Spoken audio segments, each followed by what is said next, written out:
Two. Hi, guys, and welcome back to another episode of the Green Dragon Podcast. I'm your host, Aiden. This week, Foundations of Freedom. A long time coming, guys. A long time coming.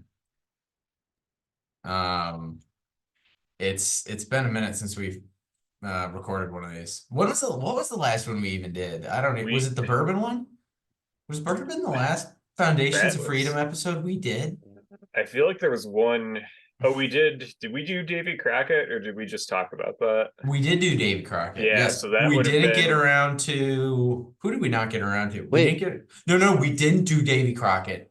We we did did Boone. Daniel Boone. That's who it was. And then we did Yeah. Lewis and Clark, and then we did Bourbon Heritage Month. Yeah. But then I think after that, we didn't do one. We talked Yeah, about so- doing Davy Crockett. That's actually one That's that we need right. to get around to. That's probably the follow-up to this one.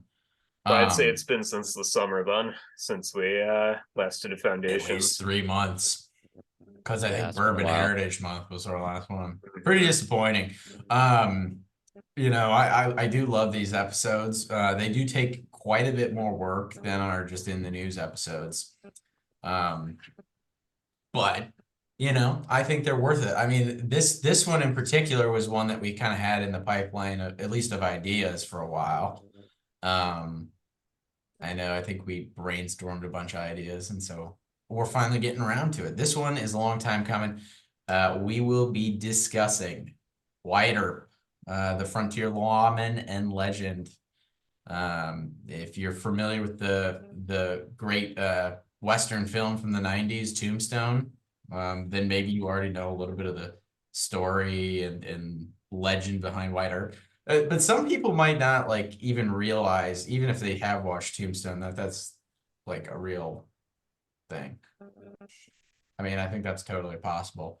Because I feel like it's like one of those things. It's kind of like an American tall tale. You sort of think like, oh, how much of that's actually real. Mm-hmm. But he was real, and he's a pretty badass dude.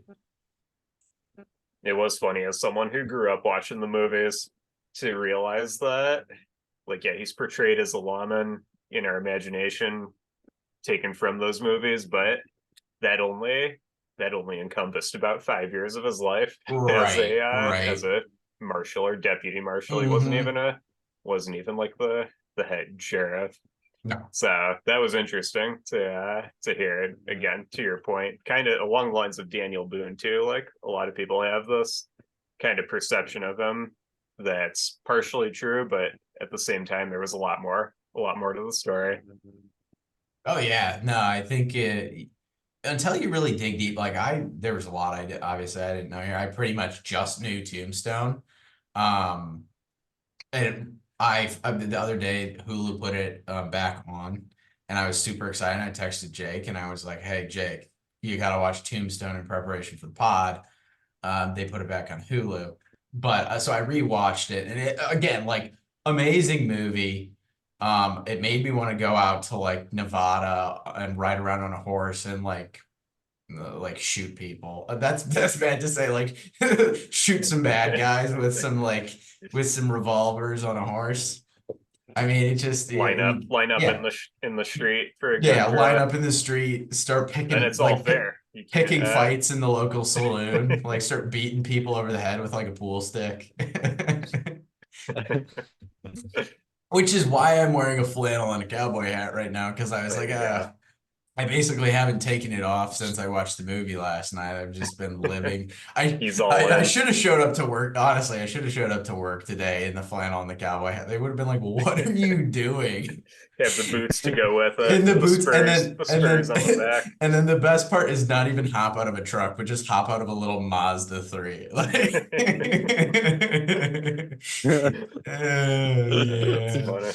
Yeah. So anyways, no, Wyatt Earp's one of those figures in American history that I don't think gets a lot of. I mean, I don't know what you guys think. I don't think he gets a lot of the same mainstream recognition as some of the other historical figures. I think he's just kind of lost in lore a little bit, and often a lot of his life is thought about sort of as fiction. But that's why we're here today, because we want to shed a little bit of light on his life and I think his approach to justice was very interesting, and it was shaped kind of like it couldn't exist during, now obviously, but it was it was a unique circumstance in American history, and it was very chaotic on the frontier, and so I think that played a large part in that, and so yeah, the aim of this podcast is just to explore Wyatt Earp's life, legacy, and we'll share some stories. We should probably get started at the beginning because this is the most important part of Wyatt Earp's life. He was born in Illinois. Yeah. That's us, guys. He was born in Monmouth, Illinois. His full name is Wyatt Barry Stapp Earp, which is quite the name.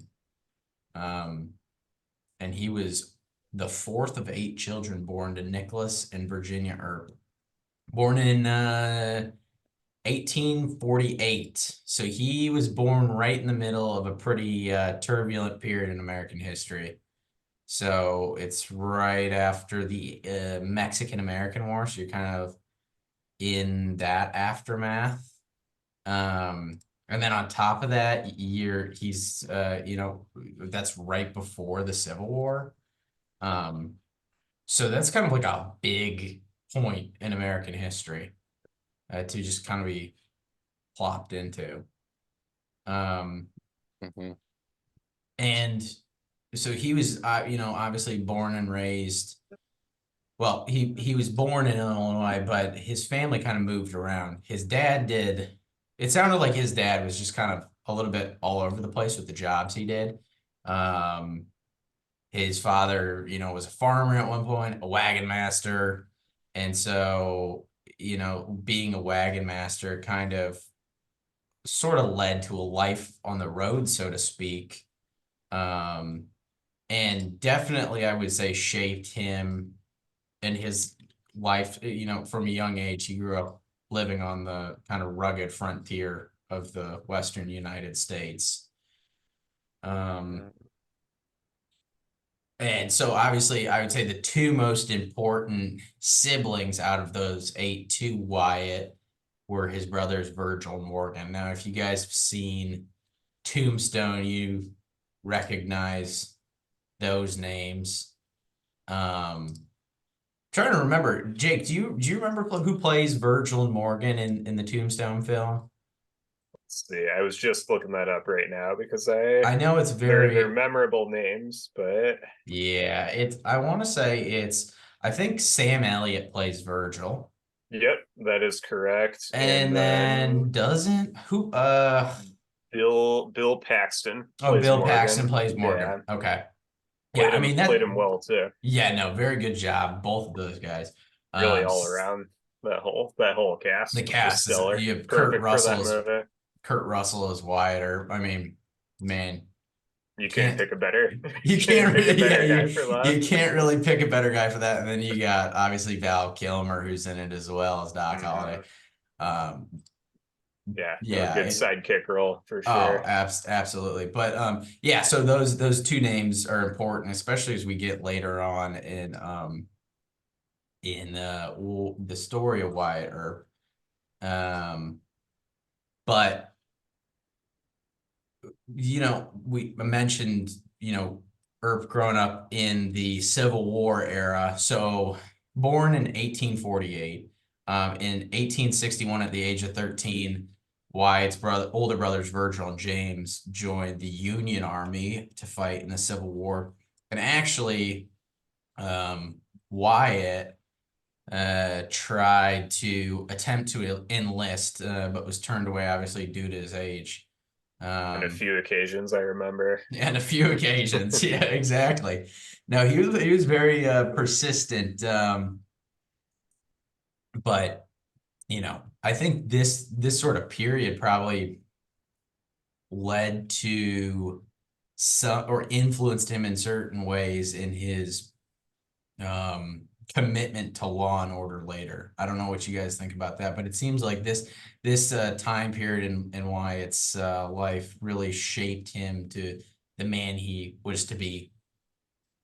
Yeah, it's almost like he felt like he missed out maybe on the Mhm. kind of that monumental event in the Civil War, and then tried to make his mark elsewhere in the law and order department. Yeah, exactly. Yeah, yeah. It seemed like he kind of sort of had a chip on his shoulder, so to speak, as he progressed as a young man because of that, I think. You guys think his serious manner played into that as well? Because listening to that podcast, he mentioned a few times that uh he never really smiled. He wasn't a guy who told many jokes, Hmm. spoke few words. I wonder Hmm. if that played into it as well. I Yeah, he think so always too. kind of Yeah. had his mind set on bigger and better things. Mm-hmm. Yeah. Yeah. No, I think at least that podcast described him in a way that was a very determined character. And I think that was one of the reasons he was such an effective lawman too.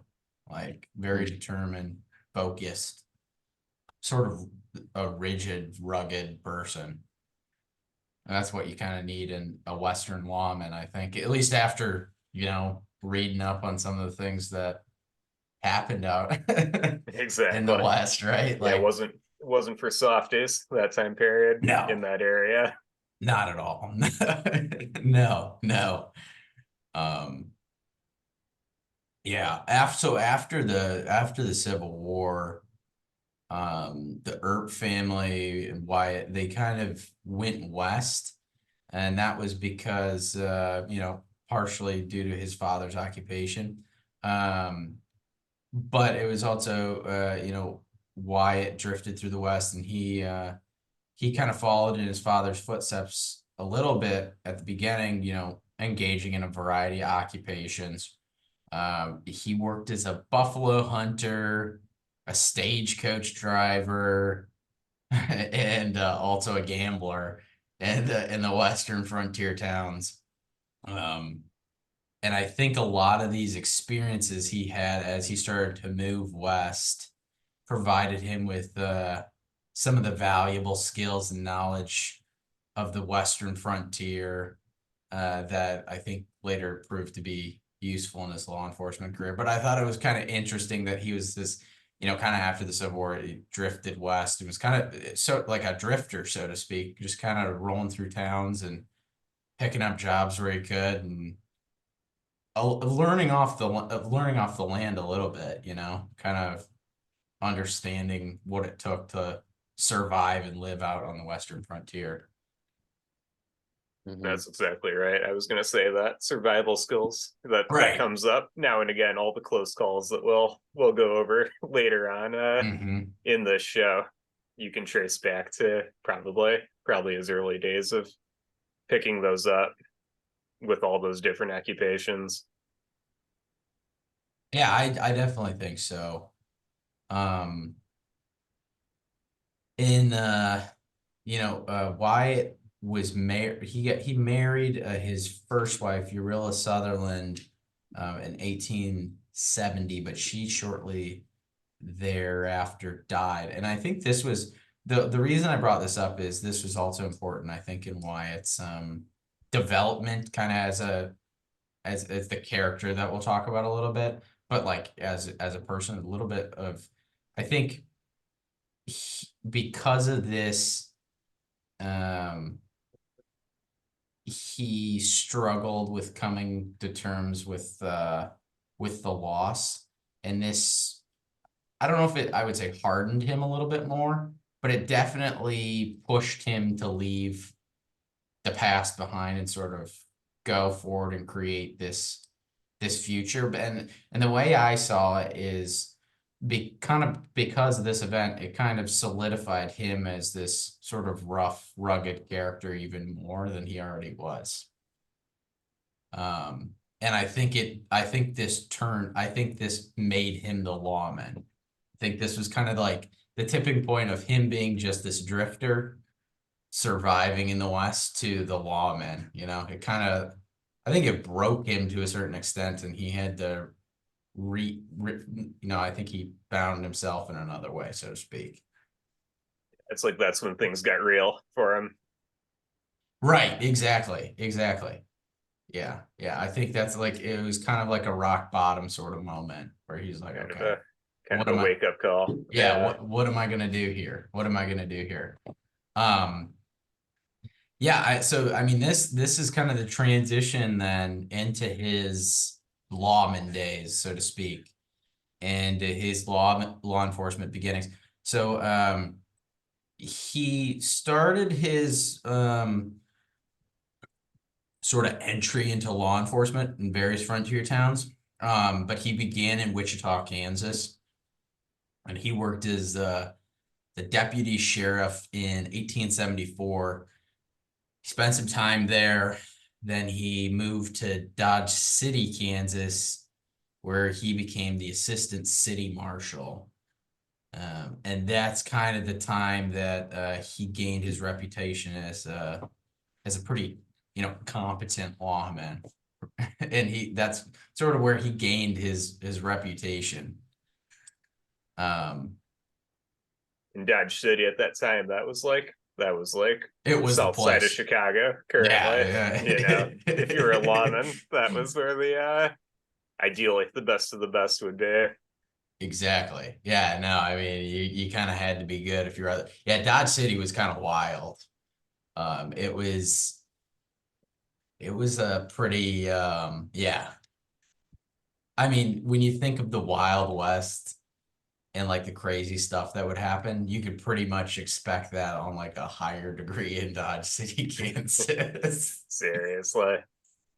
Is this the Dodge City that's famously always spoken about when people say get out of Dodge?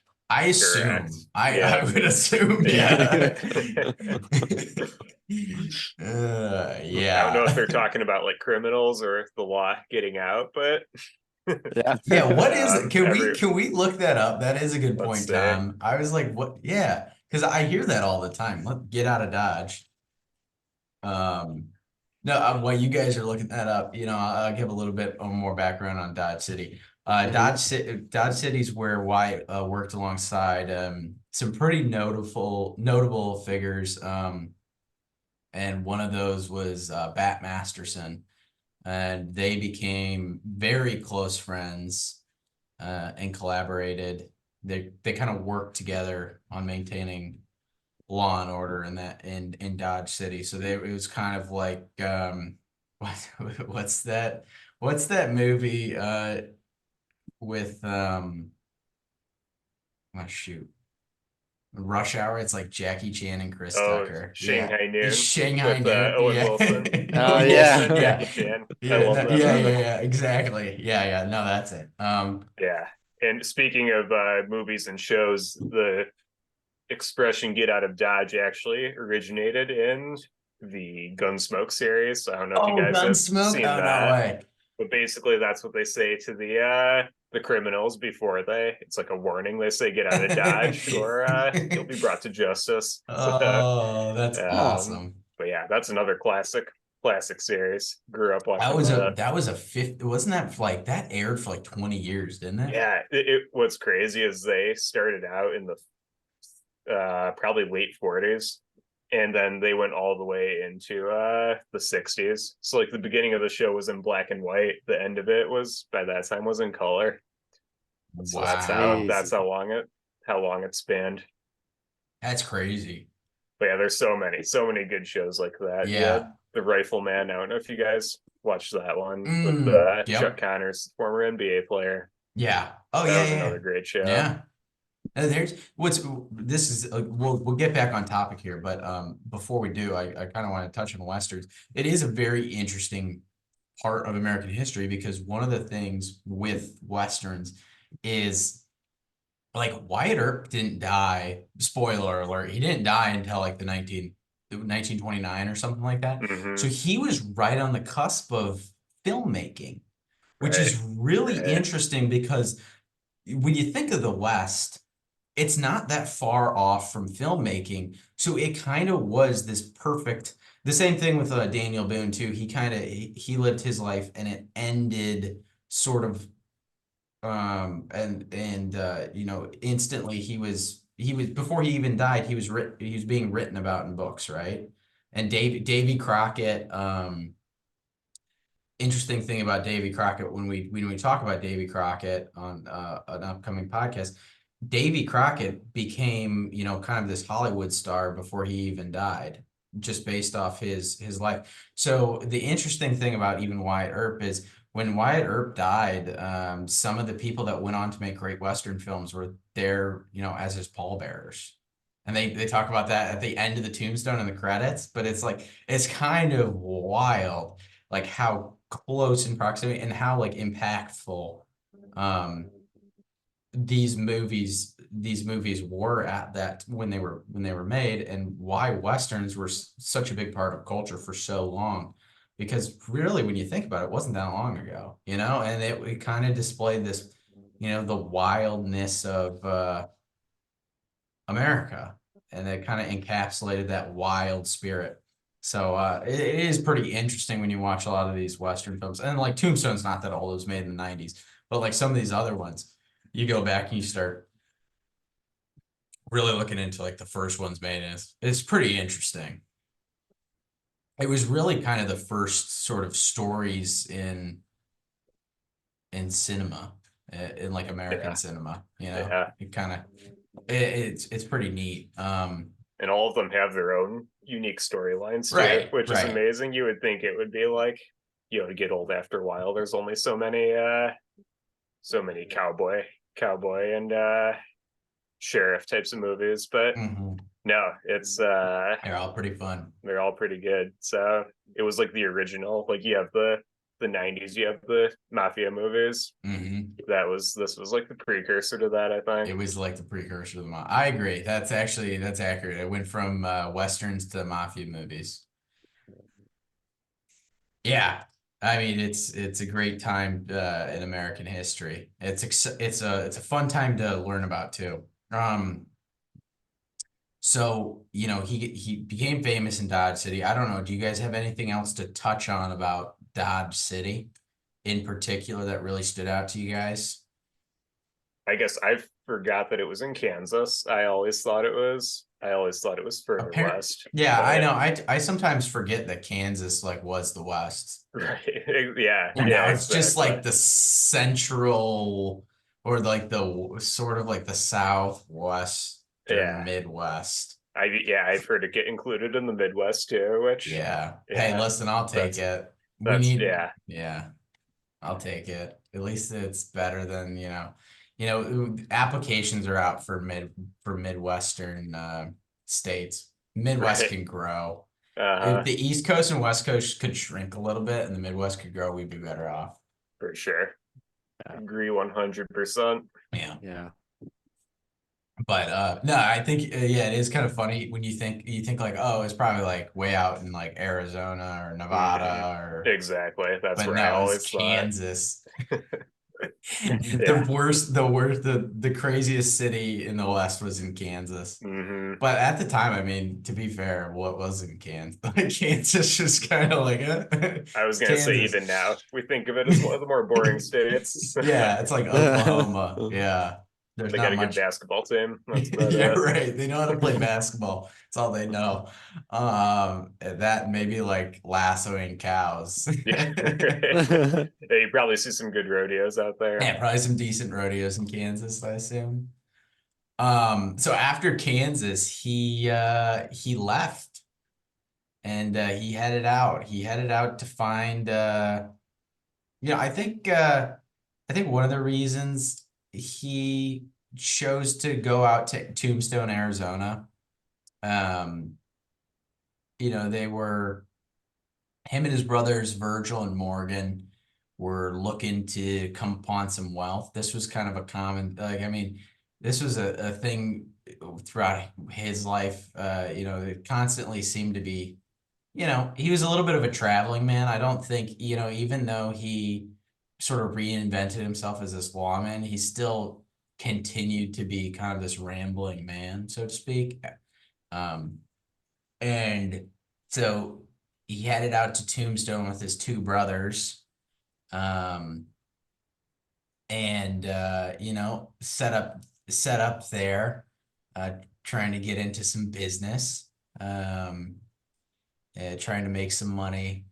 And it's while he's in Tombstone, that kind of, and that's where the whole movie Tombstone takes place. It takes place when the Earp brothers show up into Tombstone, Arizona, and start ruffling some feathers, because there's a band of bandits, local cowboys, that kind of sort of run the show in the area, are a little bit lawless, and so obviously when kind of this hard-headed Wyatt Earp shows up into town, he's not even the sheriff or anything. He's just a marshal showing up into town looking to make some money, maybe buy a saloon and start making some money through the local gambling economy. But he somehow gets himself mixed up in a little bit of controversy, because he's he's the man of the law, and there's some not so law abiding locals there. And so one of the most famous moments is when Wyatt and his brothers Virgil and Morgan and the local sheriff get caught up in this gunfight out by they call it the OK Corral, and this was in 1881. And oh, I forgot to mention, when they go out to Tombstone, he runs into his old pal Doc Holliday, and Doc Holliday is another kind of one of those famous figures of the West. And Doc Holliday is a friend of Wyatt.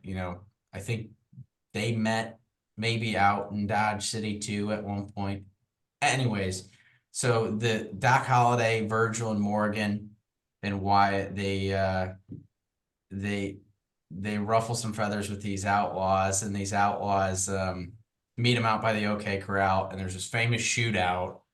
And this was sort of what solidified Wyatt Earp into Western lore, because they take out the cowboys, and Wyatt Earp's kind of this big man in town, and it's a pretty awesome moment in the Tombstone movie too.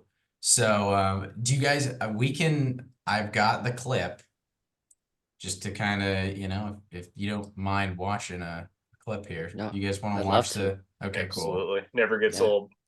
It's Jake had mentioned earlier that it probably in reality took about 30 seconds and everybody was dead on the other side. I think they said like 6 to 8 shots were fired in total. Mhm. But Uh, you gotta love Hollywood. yeah. And so this is a 5-minute clip. And I'll start out. I'll share this, but I'm also just gonna point out these characters, since this is you guys can see okay, right? Yeah. Mhm. Yeah. This is Okay, great. so right here you've got you got Wyatt Earp. Oh, you got Wyatt Earp. So there's Kurt Russell. Great mustache, by the way. Mhm. You guys hear okay? Yeah. Yeah. Yeah. This is good. Doc the shotgun. And so that right there is Doc Holliday, the Sam Elliott character. It's He'll be Virgil. less apt to get nervy if he's on the street howitzer. And Morgan's the guy right here in between Virgil and Wyatt.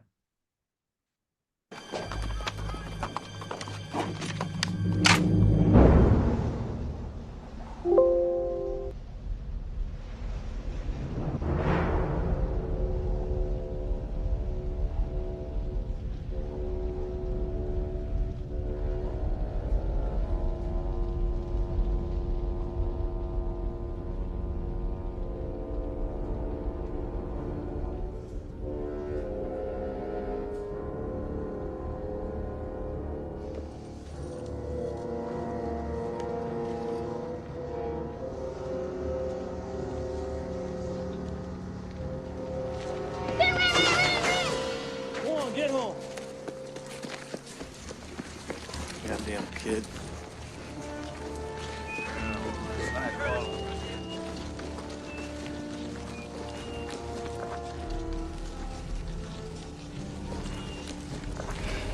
How the hell we get ourselves into this? You don't have to worry about a thing. I just went over there and disarmed. You did? Go on, go ahead. Gentlemen, I'm not gonna allow any trouble.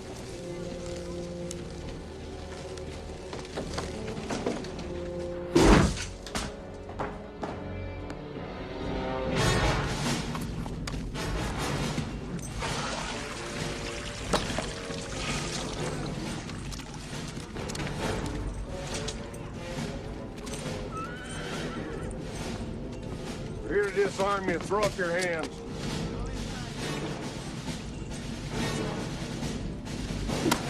Oh, not what I want.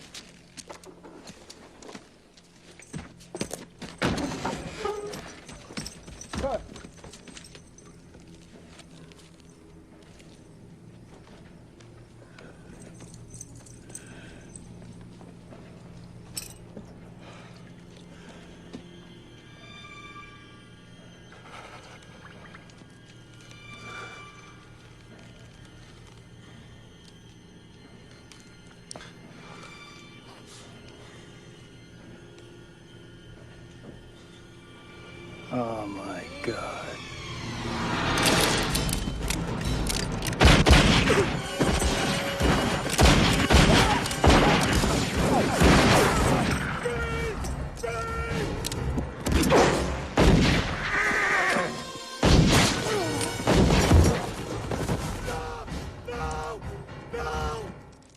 Don't shoot!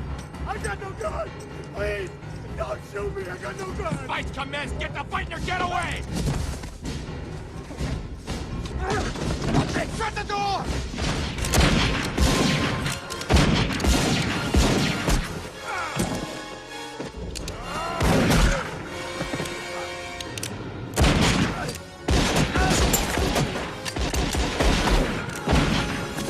Give me a shot! Hey, damn it! Behind us!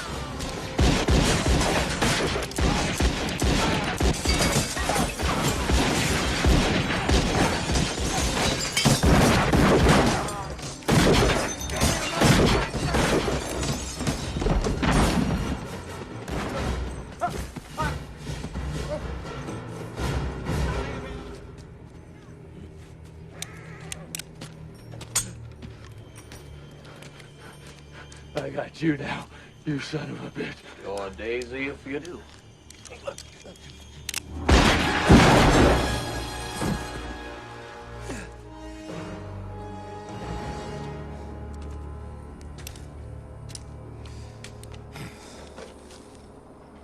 Morgan, hold quiet now.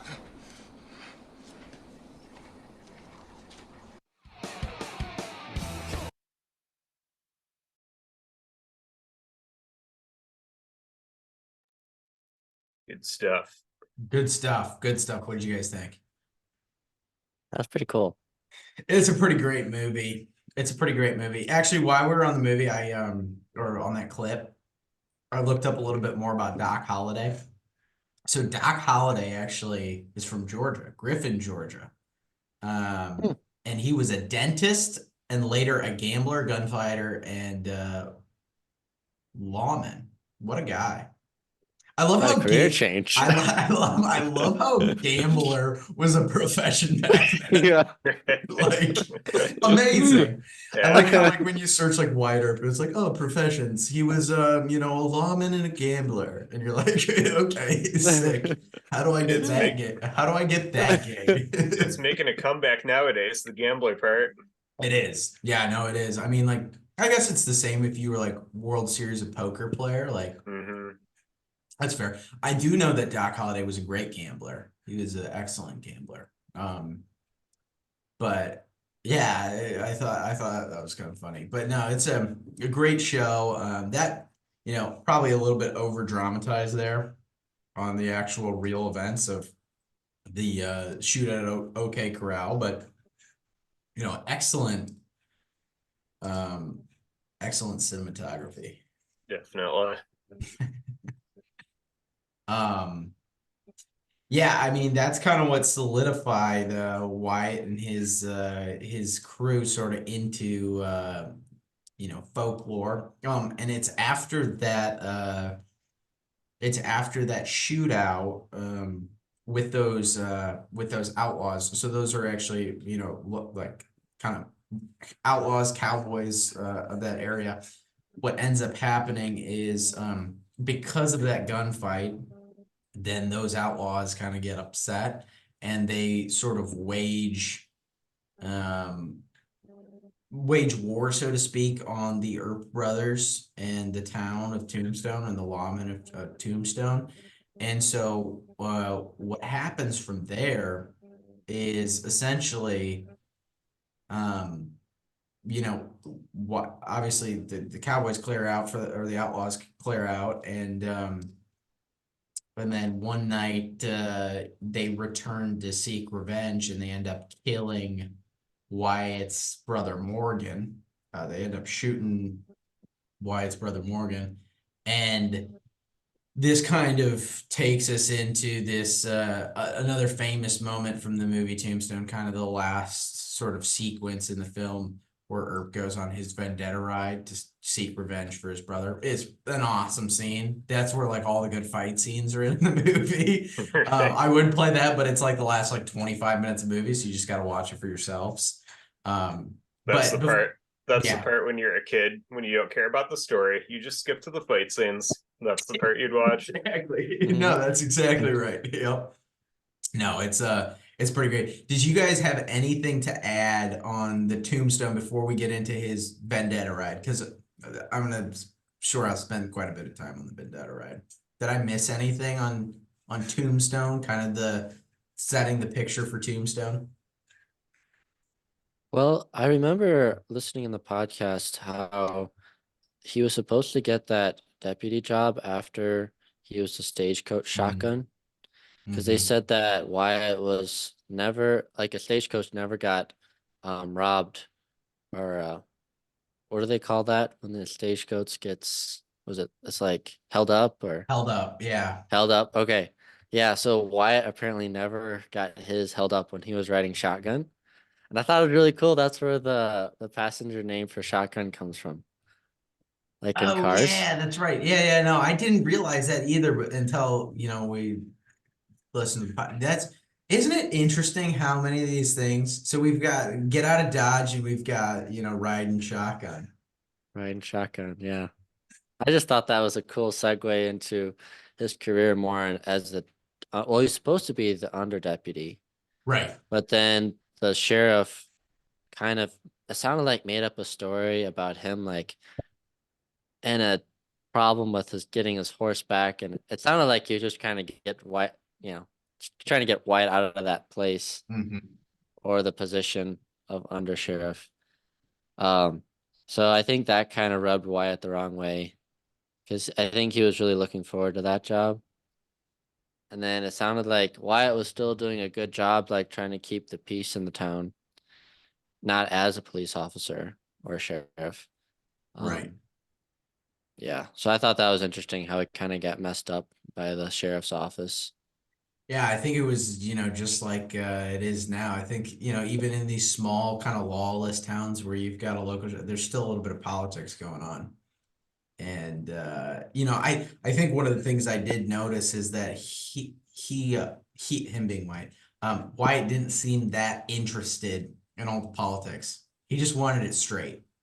He wasn't even in the movie Tombstone, they sort of play into that a little bit, and I think the writers did a decent job playing into Wyatt's character because his two brothers, Virgil and Morgan, they're kind of playing the little politics game with the local sheriff. They're getting in, and Wyatt's like, I'm not having any of that, And there's a scene in the movie where they're trying to take away or take away people's rights to carry around guns in the town because too many people are getting shot because people are getting drunk, right? So then this is something that actually happened. So like, obviously in certain towns, depending on who the sheriff was, you weren't allowed to carry around your firearms just like in the street. Which, I mean, to be fair, these men drank like complete animals and like spent all their time drinking and like degenerate gambling. And then when they weren't doing that, they were stumbling around with firearms. So it wasn't exactly safe. So they're like, we need a little bit of law and order here. Probably shouldn't have a bunch of drunks running around shooting each other. But Wyatt didn't like that, and he was like, people have their rights, and yeah, it's kind of interesting. So when you could kind of tell he wasn't a guy that liked to play into even the very minimal politics that were happening within the local sheriff's department. So pretty interesting. Yeah. It was interesting, and it's also, I didn't know that Tombstone was a town made from that silver mine, so it kind of like sprang up super fast, and kind of died away really fast as well. So Like one of those gold rush towns, basically. and Wyatt was in there like during the height of it. So it was interesting, like he was kind of caught up in the middle of the chaos when things were getting a little crazy. Right. And then I thought it was interesting how the cowboy gang was the people, or were the people stealing the cattle from the Mexican border and then selling them to the government.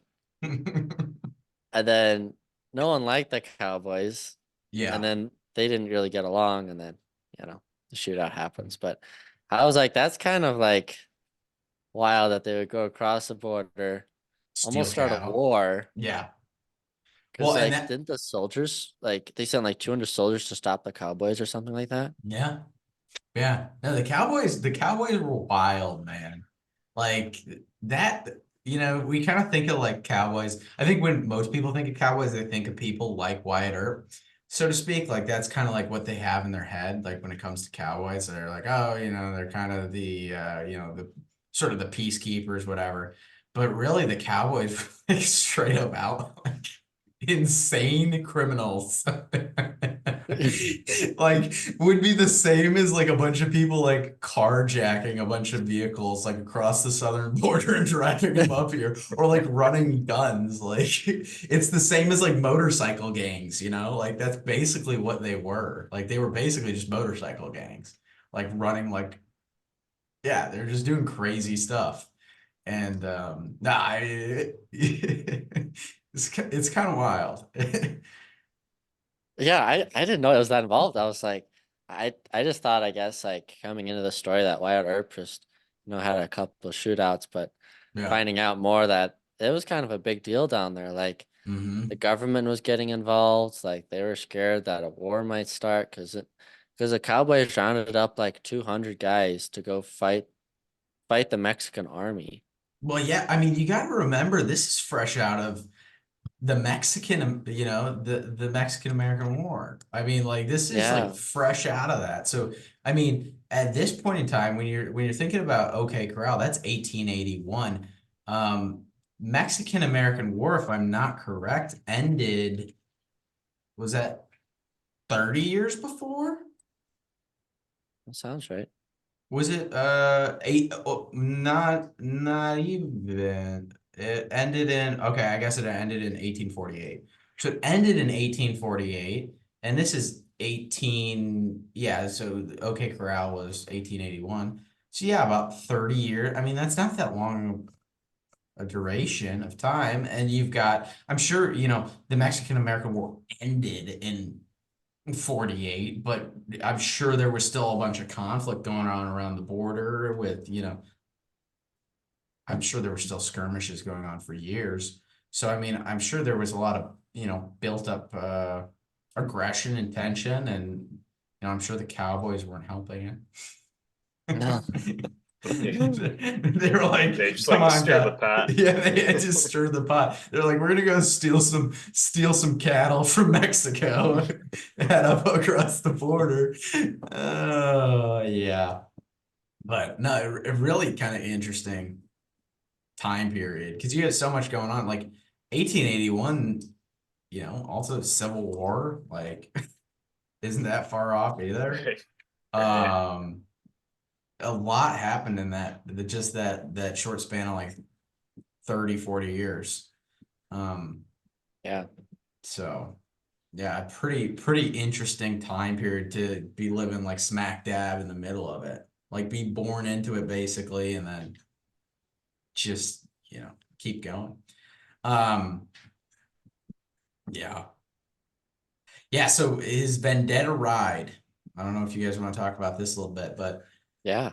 this is probably one of my favorite stories. This is well, obviously I already told you guys my favorite sequence in the movie.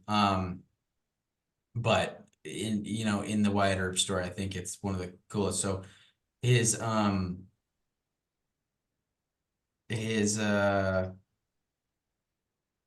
his brothers Virgil and Morgan were shot at by the Cowboys. Morgan ended up dying, and Virgil was almost assassinated.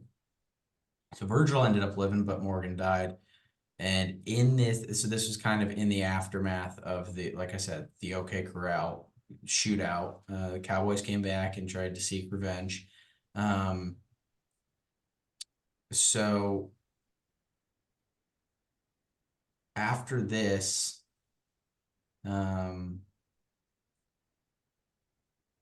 Wyatt goes on this sort of vendetta rampage.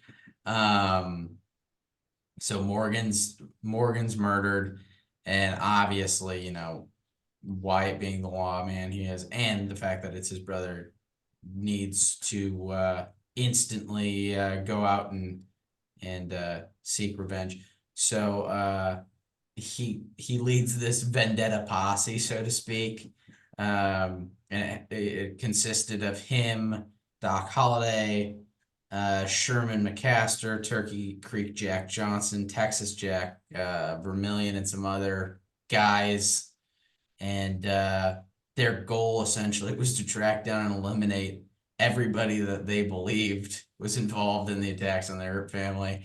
So they create this little list, and they head out guns blazing, so to speak, to take out anybody that they think was involved in it. Um, and they pursued, everybody that they pursued was part of this cowboy, kind of outlaw faction. And these were all people that were in conflicts with the Earps, like we talked about. So Wyatt set out to seek justice for Virgil and Morgan, and one of the, so they tracked him down basically.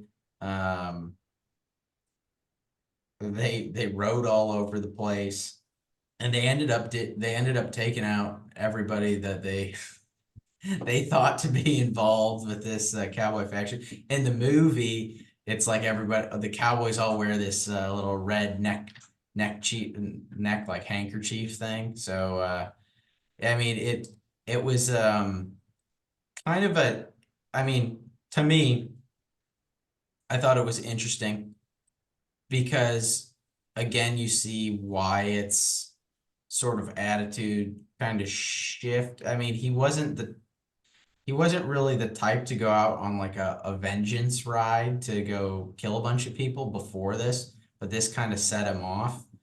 And so it was interesting to see the shift in his mindset on this. And I think, I don't know. I don't know what you guys think about it. I think it I think it was part of the time. And I think it was completely justified, but it was interesting to see kind of this vigilante type law from a lawman, Like, you don't really, because it wasn't anything that was necessarily condoned by the local sheriff. So I thought it was pretty interesting to see him go from like this kind of like pretty strict lawman to kind of shift into this sort of vigilante character in that in this particular case. Yeah, and I know he and Morgan were especially close, even Mhm. as far as brothers go. So that I'm sure he was I'm sure, yeah. pretty deeply affected by it. That would cause a shift in mindset in anyone, I feel like. But Yeah. yeah, but it's I don't know, I always found it odd that they didn't wait for like I'm trying to think, like, I know it's the Wild West, but could there have been a lawful way to do it? Right. Could Well, they have, I you think know? it's interesting because it kind of blurs the lines, and this is something you see a lot in like Western films. It blurs in Western like mystique, so to speak. Um, it blurs the line between justice and revenge. So you have this lawman who's all about, the frontier justice, but at the same time, it feels oddly like revenge. So it's this very sort of this ambiguous thing, right? That it sits right in between justice and revenge. Is it justice that these people should these people be brought to justice? Yes, but does it feel like revenge? Is it more like revenge? It feels that way. But I think it's something that's very interesting because I think not only does it surround his sort of life with this kind of mysterious vigilante outlaw, like kind of this character, right? And I think that's where a lot of the Wyatt Earp character comes from, not only from the gunfights, but obviously from this as well.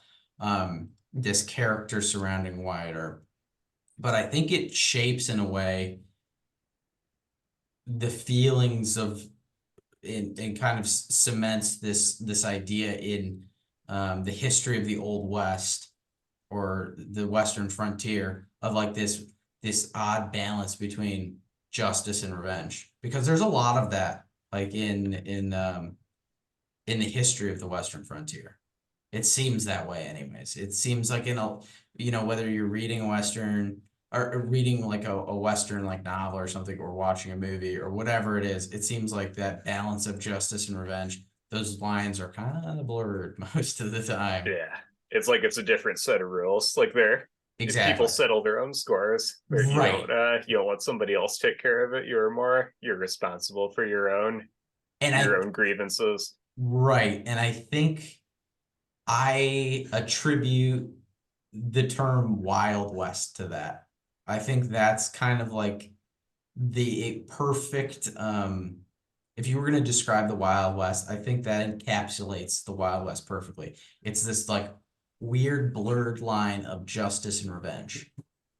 And it's really interesting because you can see it happen in this like this person, like a real person in history. You see this guy who goes from kind of this justice-based lawman, and instantly, because of something that happens, he sort of turns into this revenge-based vigilante, and boom, those lines are blurred and it becomes the Wild West. And that's what's really cool, is instantly you get this Wild West character Yeah, it's where before he was just, your average lawman, right? because you guys remember that story of Fred White, the guy that got shot by Billy something or other. The guy that was the marshal, I think, and he was taking the gun away from the guy, pulled a little too hard and it set off, and he died like 2 days later.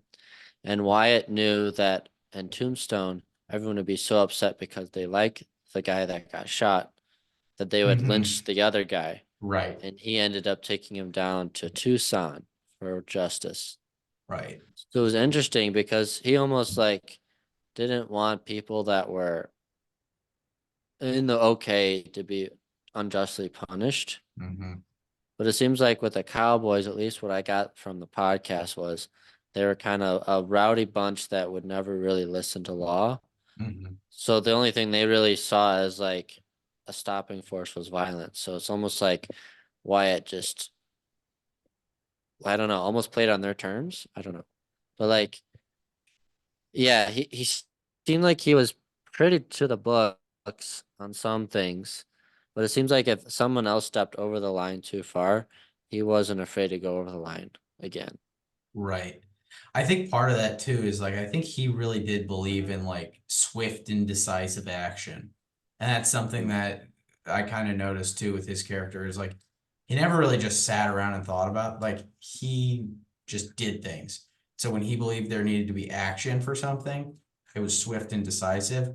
And whether that could be on the lines of sort of vigilante type stuff, you know, it kind of, I think that's part of it too, because I think he was a man of action and less, you know, a man of words, so to speak. I think he was a man of action. I think that kind of plays out in who he was and how he acted. Is he did things when he thought they needed to be done, like immediately. He didn't wait around.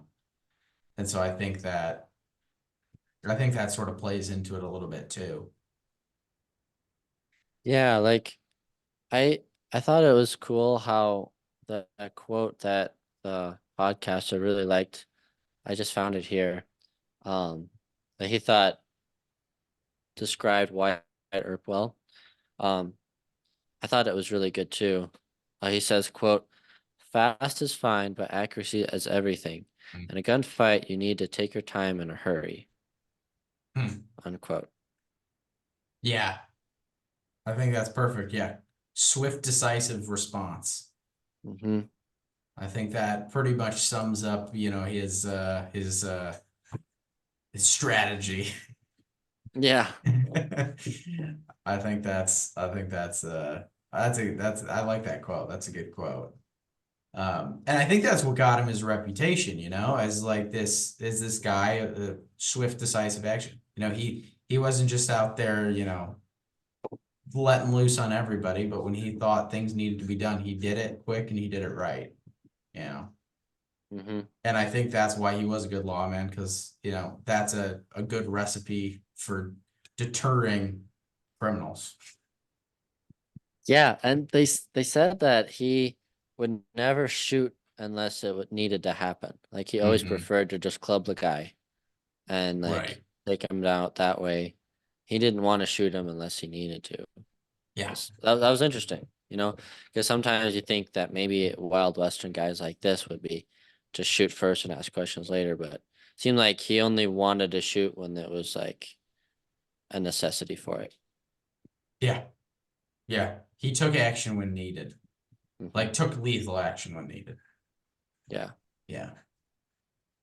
because they Which I said, think at the time was pretty rare. yeah, I think Yeah. that's fair. Yeah. Yeah.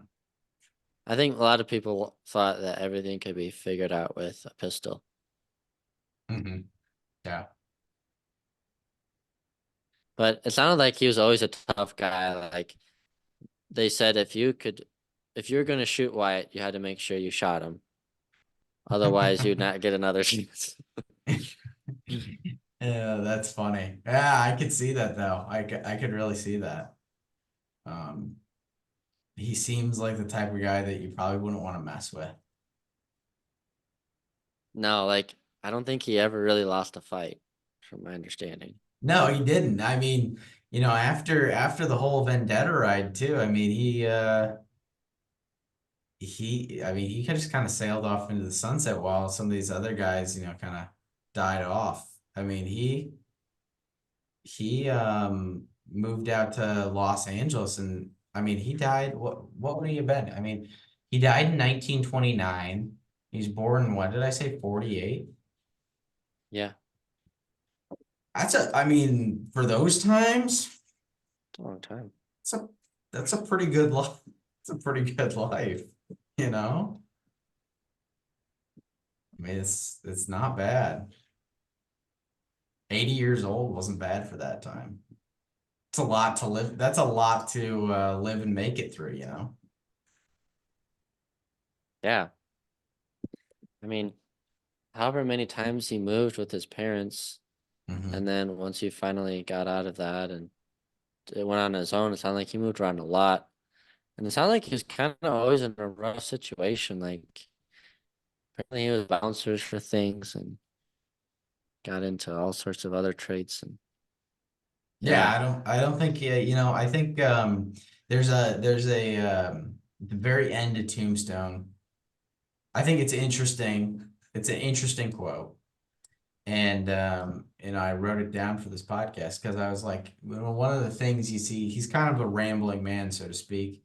And he's kind of, you feel like when you read about when you learn about Wyatt Earp's life, right? You feel like, he's just out there, he's looking for something. Like, and he still hasn't found it the whole time. Especially when he's out in in Tombstone and all that. And so there's this quote from the movie where Doc Holliday's dying and he's on his deathbed and he's talking to Wyatt and he says to Wyatt, what do you want? And they're talking about what Doc Holliday always wants, and it's this girl that he fell in love with when he was like 15. And Doc's like, so what do you want? And Wyatt's like, I just want to live a normal life. And Doc Holliday says, there's no normal life, Wyatt. There's just life. So get on with it. And so you feel like that's just kind of how Wyatt lived his life, is he kind of just got on with it. No matter what, he just kept going. And he wasn't necessarily always in the best of situations, but he just kind of got on with it no matter where he was or what he was doing. He just kind of got on with it. So I thought that I heard that quote and I was like, you know what, that kind of does encapsulate a little bit of who his character was. Is this guy that just was out there, did some crazy things, solidified himself as probably one of the greatest most famous figures in Western culture, but at the same time, he's out there doing his, just kind of living life, letting life happen. yeah. He's a fascinating character because, well, even when I talk about him, it's like it's hard to even separate sort of the man from the myth and the legend. Mhm. You talk about him and he's like a movie character because that's what you always know him as. Like, you know him as this like kind of fictionalized character. But at the same time, that fictionalized character is completely real or was completely real. And like all these things you know about him sort of as fiction are completely true. So it's fascinating. It really is. Yeah, like there's that theme, especially with like Davy Crockett, Danny Boone, and Wyatt Earp, is that they all seem larger than life. Yeah, exactly. They almost like let their own life precede their legend before it's made. Like they're making it faster than people can keep up with it. Yeah, it's like the perfect script, and you're like, it's too perfect for somebody to have written that script, which is why it's real.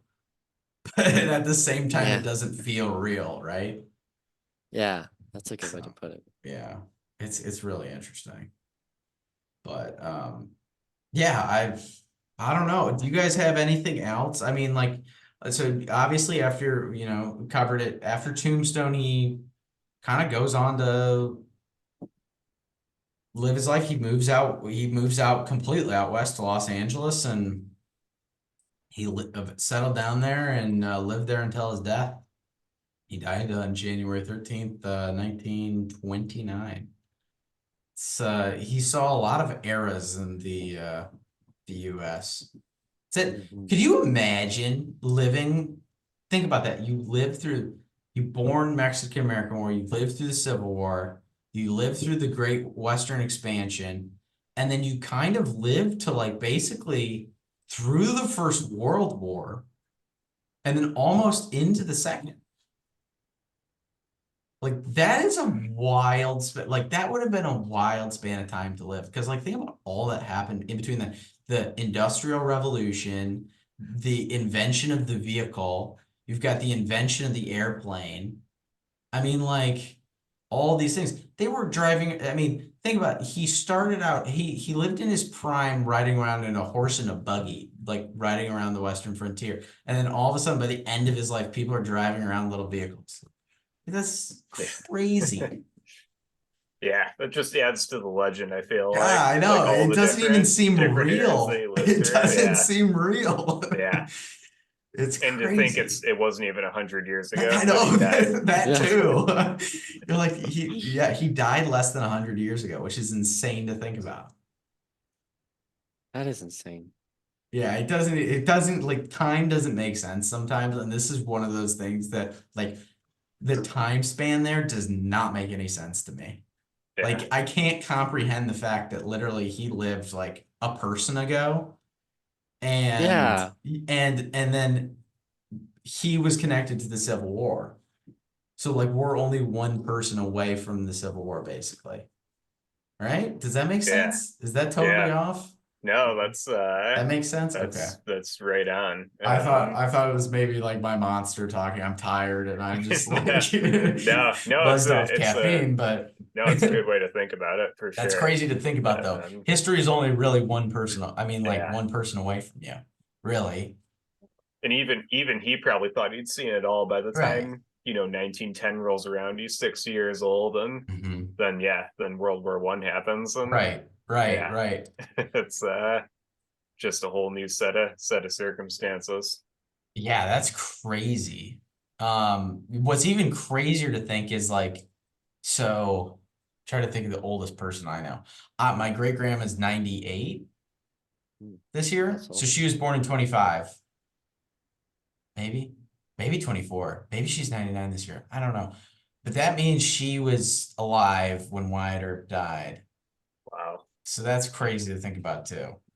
Like I think we'll maybe have our final remarks here, but it's something for people to kind of think about when they're thinking about American history is we're a young country, and there's a lot of people out there that you might know that might have a lot to say about the last 100 years. Because you might be able to, even if you don't know somebody that's 98 years old, you might know somebody that's 60 years old that had a parent that lived in that time period. And all you got to do is ask that person some questions. And you can figure out a lot about your country and a lot about your country's history just by asking those questions to those people. So Yeah. something to maybe think about, I mean, get out there and be a little bit curious when it comes to your country's history. I don't think there's enough people that are interested in it. And it's something that, you start to learn these things, and it can be exciting when you discover some new things. I know I had fun doing this podcast, so It was a lot of fun. Definitely. Yeah. Yeah. I always learn so much every time we do this. I think it's, because it's like it's being reinforced in your mind because you right. do the prep for it, the reading, the listening to the podcasts, then you go and talk about it. So it's just doubly Right. reinforced then. And then I feel like you retain it better too. It's a good exercise. I think for people that are listening to this, I know it's nice to listen to a podcast, but like it's really nice to talk about it with people. And so if you have people in your life that you can talk about it with, maybe it's that person that's 65, 70, 80 years old that you can talk about it with, because those people might have a different insight than you do. And so it's good to just share those things with people.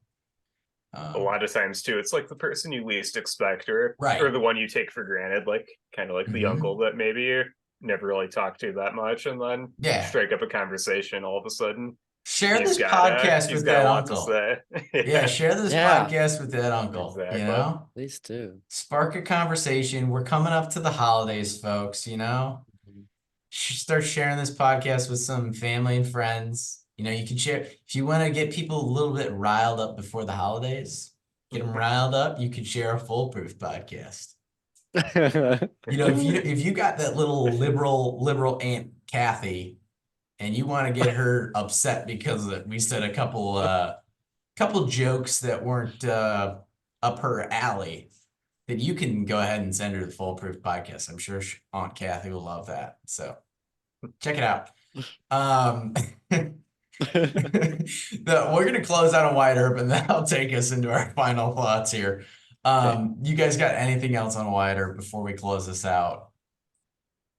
that we didn't mention that we should cover before we Yeah, call it think- evening? I think that was pretty thorough, actually. And guys, I please, mean- please do yourselves a favor, everybody that's listening to this, go watch Tombstone. You're That gonna would love be- it. yeah. If you liked anything about this podcast, even if you just like one part of it, well, I mean, I know it's hard to like the whole thing if I'm talking, but you know, if you liked one part of it, I guarantee you like Tombstone. So go watch it.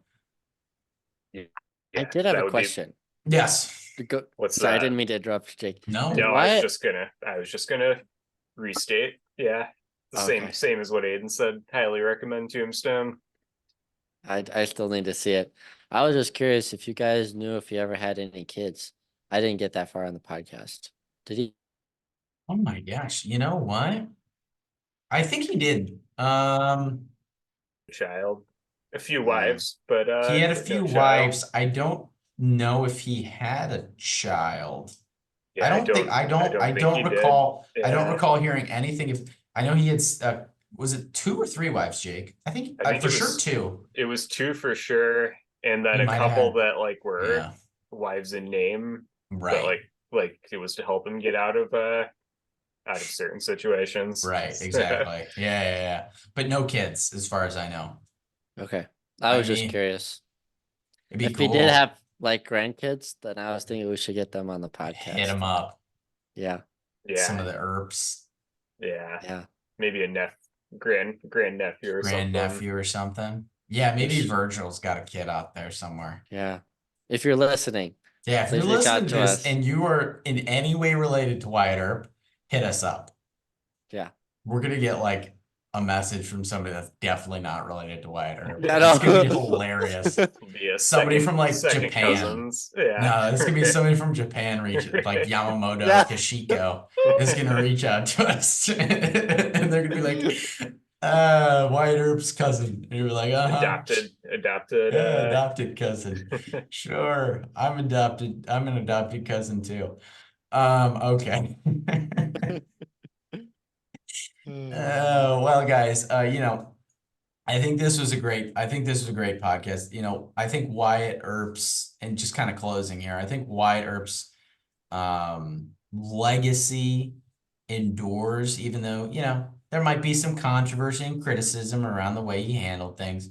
I would say he is the heroic figure upholding justice in kind of a lawless land in the West.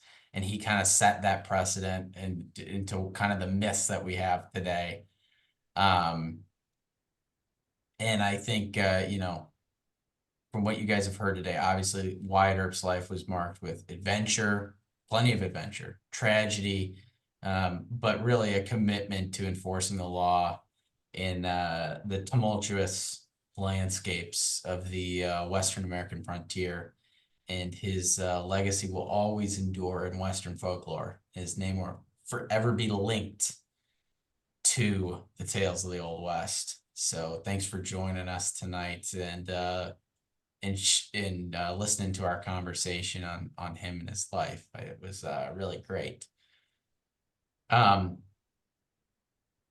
I don't know if we'll have a podcast out before Christmas. We may have one coming out, but in case we don't, I do want to wish y'all a Merry Christmas. Just in case. We'll be recording some next week. Hopefully we get one posted for you, but if not, enjoy your holiday season. And thanks for tuning in this week for our conversation. Hope you guys enjoyed the show. We'll be having more Foundations of Freedom episodes coming out. I think we're going to try to do Davy Crockett next, so look out for that. We were talking about doing that before, but I think we're going to nail down and do that sometime soon. So keep an eye out for that. If you liked this podcast, you can drop us a like, leave us a comment or review. We always appreciate hearing from you guys. If this is your first time listening to the podcast and you like what you heard, go give us a follow at the Green Dragon Podcast on YouTube, Instagram, and Truth Social, and the Green Dragon Pod on Rumble and Twitter.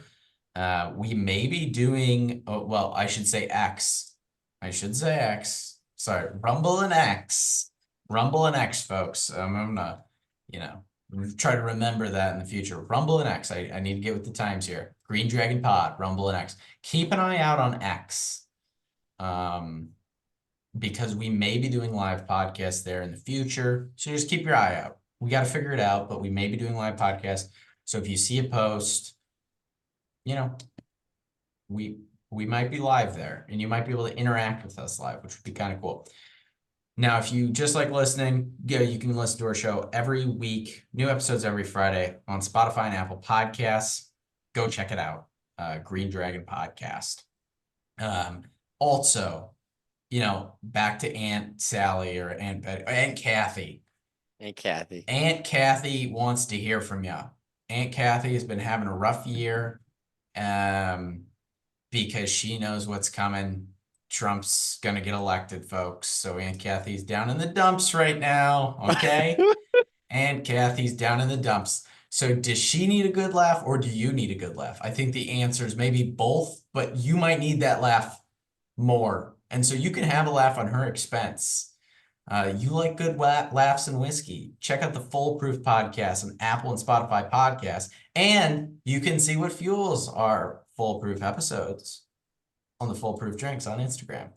Share with your Aunt Kathy. She'll be appreciative. Merry Christmas. It'll be like a little bundle of joy that you send her, but it's not for her enjoyment, it's for your enjoyment. So give yourself a gift this Christmas and share with your Aunt Kathy. But until next time, folks, be safe, fight for what you believe in, and most importantly, be a good American. God bless.